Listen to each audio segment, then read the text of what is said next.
It almost seems inevitable that Oliver Stone would take on professional football as the subject of his next film, Any Given Sunday. Remember when football movies stopped trying to inspire you and started feeling like a full contact hit to the senses? Well, released by Warner Brothers in 1999, Any Given Sunday dropped audiences headfirst into the brutal business of pro football, where aging veterans, cocky young stars, money-hungry owners, and desperate coaches all clawed for survival on and off the field. Al Pacino plays Tony D'Amato, a worn-down head coach of the Miami Sharks. Jamie Foxx is Willie Beamen, the third-string quarterback who becomes an overnight sensation. Add Cameron Diaz in there as the ruthless team owner, Dennis Quaid as the aging star quarterback, LL Cool J and James Woods rounding out the locker room, and a bench full of real football legends. And you've got bone-crunching action, ego-driven drama. And today we're going to count down 15 weird facts about Any Given Sunday. And stick around for number 1, because the NFL blacklisted this movie so hard that Stone had to invent his own league.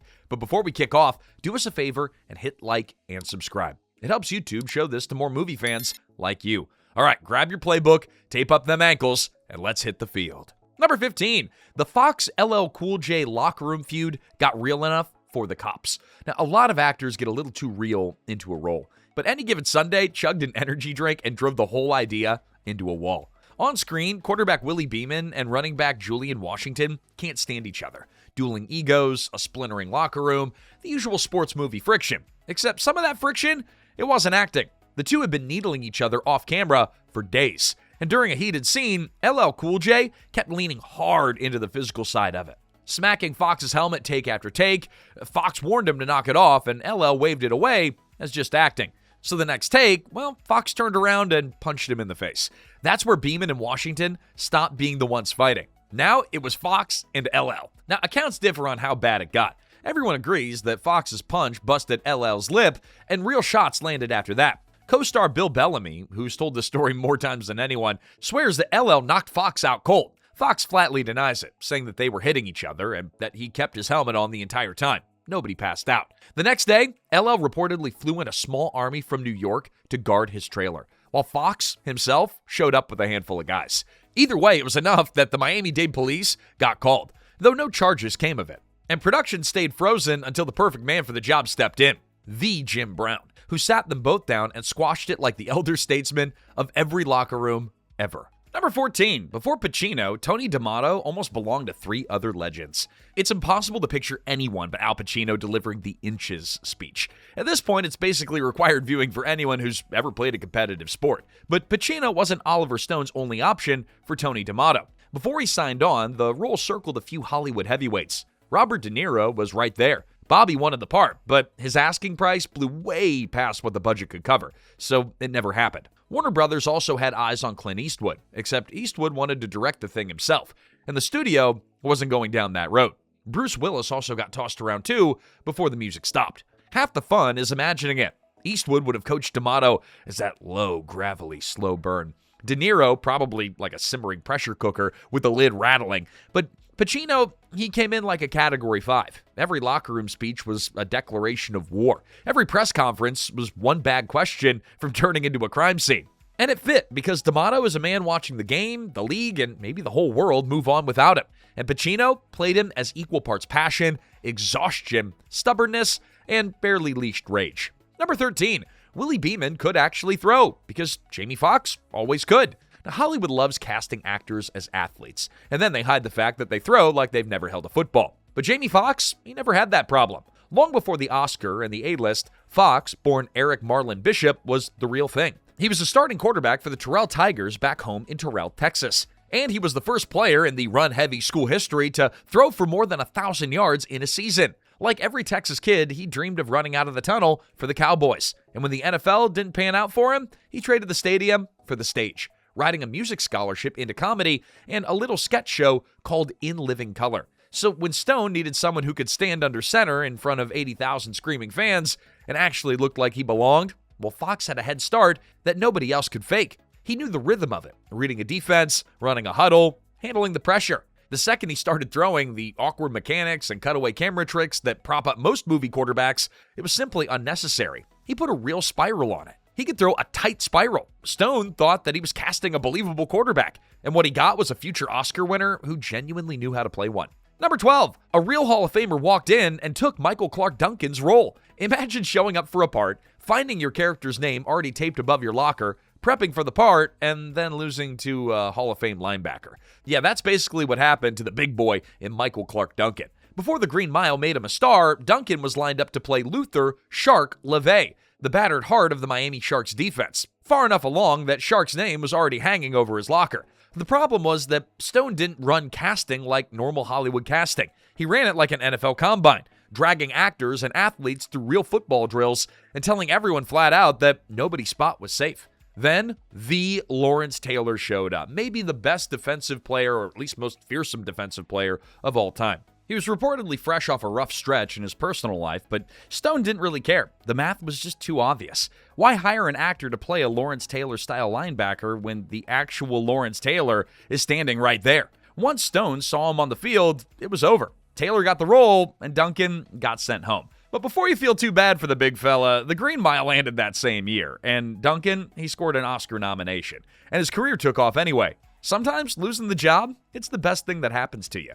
Number 11, Lawrence Taylor nearly suited up for football in golf shoes.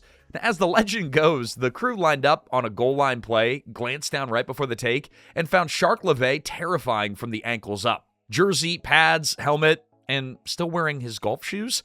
Yeah, he was wearing spikes, just the wrong kind. Someone had to sprint to his trailer for the cleats before one of the most feared linebackers in NFL history shot a football scene in golf footwear. Lawrence Taylor was obsessed with golf, and the movie set gave him every opening. Stone's football sequences were a beast to set up. Multiple cameras, hundreds of extras, enough moving parts to make NASA sweat. So by the time that anyone was needed in pads, it was nearly midday, and the cast figured that out fast. So most mornings at sunrise, Quaid would round up a foursome that looked like the strangest Hall of Fame reunion that you'd ever seen. Himself, Jimmy Woods, Lawrence Taylor, and Jim Brown. And they'd head down to Doral for rounds that Quaid later described as nonstop, ruthless trash talk. The trouble was that Taylor got a little too invested. Production assistants would burn the morning hunting him down on a fairway and then hustling him back into his pad so the schedule didn't blow up. And once, apparently, the cleats didn't make the trip. Number 10, the opening hit nearly blew out a stuntman's knee for real. The very first football play in Any Given Sunday tells you exactly what kind of movie you signed up for.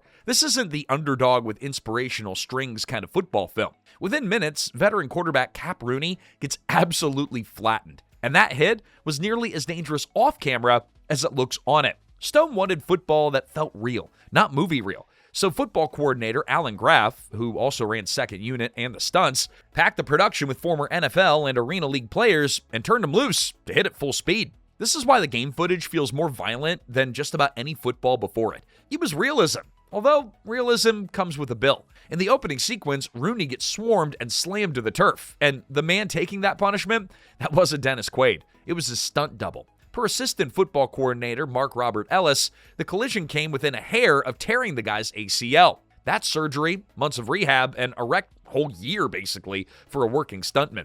And Ellis called it a great hit, and it had to be, since it opens the whole movie. That one line tells you everything about the mentality on this set. Number 9, half of the A-list had Willie Beamen before Jamie Foxx took it. Foxx made Beamen so completely his own that it's hard to imagine anyone else in his cleats, but the role nearly belonged to half of the 90s A-list, and it kept slipping away. Chris Tucker was in conversation and got passed. One more entry on his long list of almost roles. Will Smith got offered it, but wasn't interested. Cuba Gooding Jr. took a meeting too, fresh off that Oscar for playing Rod Tidwell and Jerry Maguire, a wide receiver. And by Gooding's own account, that was the catch. Stone didn't want a face that audiences already had seen in football pads. And now here's the wild one.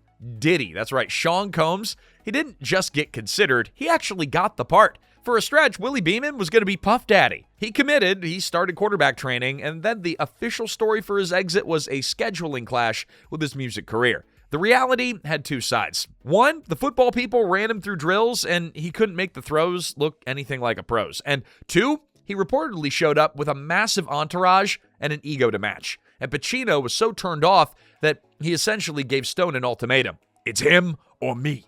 Either way, the role opened back up. And that's when Foxx walked in and ended the search. The choice rewrote the character. A lesser fit would have played Beamen as pure arrogance. Foxx grounded the ego with charm and a flash of vulnerability, which is what turned a cocky third stringer into one of the most memorable faces in the movie.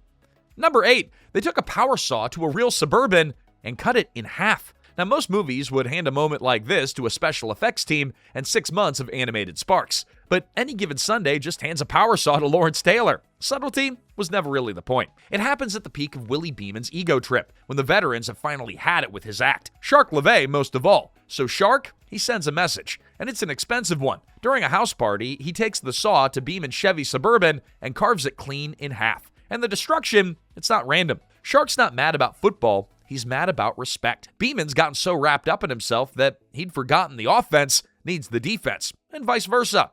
It's a lesson that Shark delivers reasonably with a power tool, and then says out loud, in football, you got offense and defense. You can't have one without the other. Respect will be paid. Shocking, hilarious, and somehow the most honest team-building exercise in the movie. Just maybe leave the saw at home next time. I would have loved to see the icebreaker at the next team meeting.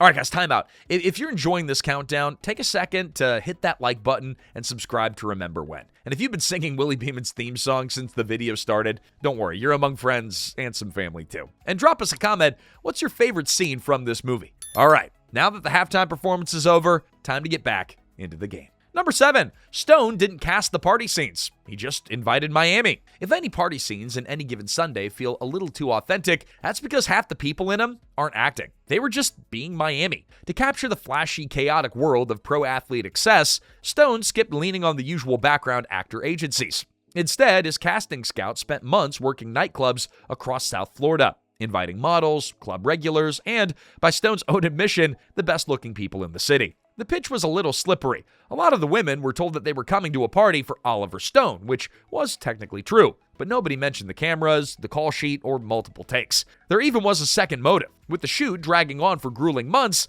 a set full of glamorous strangers was a handy way to keep the male cast and athletes from wandering off between setups. The catch is that the real partiers don't love standing under hot lights for take after take. By the second night, most of them had already vanished, and the production quietly fell back on regular extras. For one night, though, Stone caught the thing that Hollywood spends fortunes trying to fake by just opening the doors and letting Miami be Miami. Number 6, Cap Rooney's mansion was Dan Marino's real house. Any Given Sunday ran on a made-up league, but one piece of it came straight from NFL royalty. That waterfront mansion where aging quarterback Cap Rooney lives, that's not a set. That's Dan Marino's actual South Florida house, which the future Hall of Famer handed over to Stone's crew to use as Rooney's home. The timing was also pretty on the nose. Marino was shooting this in 1999, deep in the final season of his own Dolphins career, wrestling with a lot of the exact things that Rooney faces on screen. The injuries, the miles on his body, a league that never slows down for anybody. Stone barely had to invent the parallel. It was parked in the driveway. The connection ran past the address, too. Marino's son turns up in the film as one of Rooney's kids, so the Marino family was essentially playing the Rooney family, and Marino himself swung by during the shoot, which led to a great bit years later,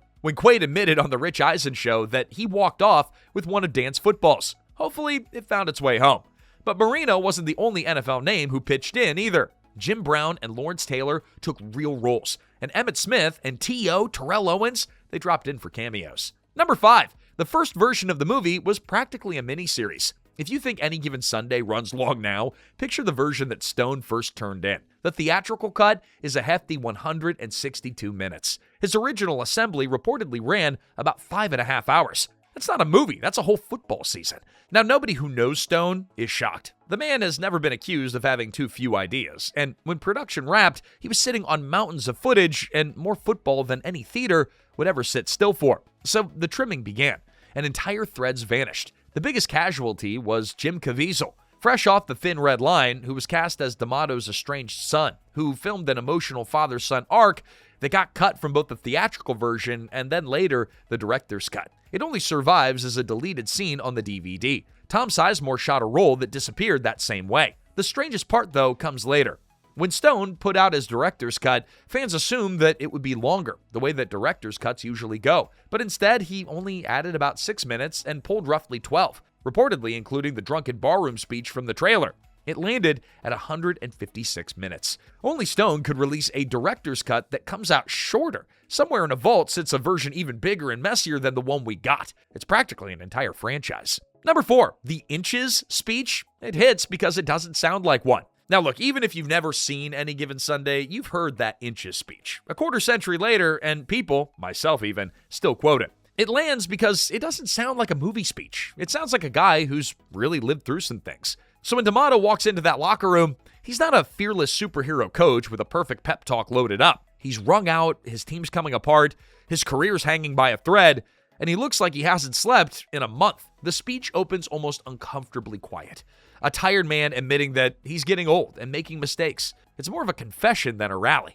And then it builds, and the room goes still, and before you clock what's happening, Pacino has every player hanging on the next word. Then, the line about the game of inches, and we're off. Stone's smartest move was getting out of the way. There's no flashy cutting, no rapid-fire edits, just Pacino acting the heck out of it. There's also a long-running bit of lore that the speech was actually inspired by a real one from the late Marty Schottenheimer that he gave the Cleveland Browns before the 1989 AFC Championship game. Though that origin mostly lives on fan trivia pages. And nobody's turned up the actual speech to really prove it. Wherever that spark came from, though, Logan and Stone aimed it at something bigger than football, which is exactly why it works on people who never watched a single down. To this day, coaches from high school to the pros use it to fire up players who weren't even born when the movie hit theaters. Number 3, Jerry Jones handed Stone a stadium. A football epic needs somewhere to stage its big games, and a fake league, it doesn't come with fake stadiums. Stone went looking for a venue worthy of the climactic showdown that his whole film was building toward, and most of the doors in pro football,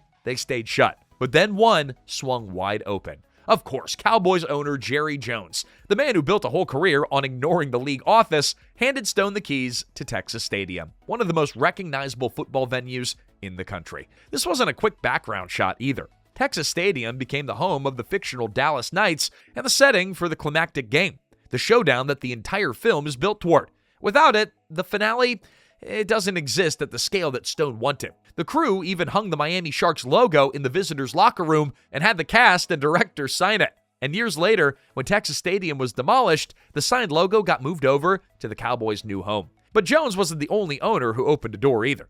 Dolphins owner Wayne Huizenga let the production shoot at his stadium too, which doubled as the Sharks' home turf. Together, they gave Stone the real venues to pull this whole thing off. Number 2, Charlton Heston's cameo was actually an inside joke. Oliver Stone has never met a hidden meaning that he didn't like. So when he tucked a joke into Any Given Sunday, you can bet that it was on purpose. About 75 minutes in, D'Amato has Beamen over for dinner. Playing on the TV behind them is the chariot race from the 1959 epic Ben-Hur, a much younger Charlton Heston as the rebel hero taking on Rome. It's easy to write off as background noise. But then comes the payoff. Later in the film, Heston himself walks on as the commissioner of the AFFA, the man who runs the entire league. A few scenes earlier, he's the outsider raging against the system, and now he is the system, sitting at the top of the sport across the table from Cameron Diaz's owner. Stone confirmed on the commentary that the pairing was deliberate. His little thesis was that yesterday's rebels become tomorrow's establishment. The guy throwing rocks ends up being the biggest desk in the building. Now, most viewers never caught it. They were too busy watching grown men fold each other in half. But buried under all the tackles and flying helmets was a genuinely clever visual gag. And number 1, the NFL slammed the door, so Stone built his own league. If you've ever wondered why Any Given Sunday doesn't feature a single real NFL team, the answer is simple. The league wanted nothing to do with it. Stone went looking for official logos, uniforms, and team names, and the NFL read the script, and they shut the door. You can see why. This is not a feel-good football movie. Stone's script was wall-to-wall with aging players that were hooked on painkillers, owners chasing money, careers ending on the turf, and athletes treated like disposable parts.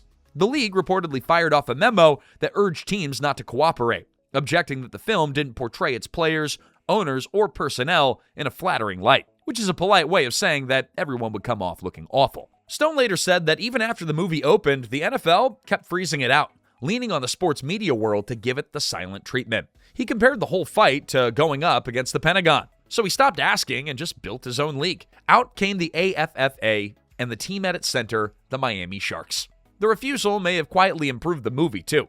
With no NFL-style guide to obey, the designers went bigger and meaner. All aggressive logos and that black and teal shark look.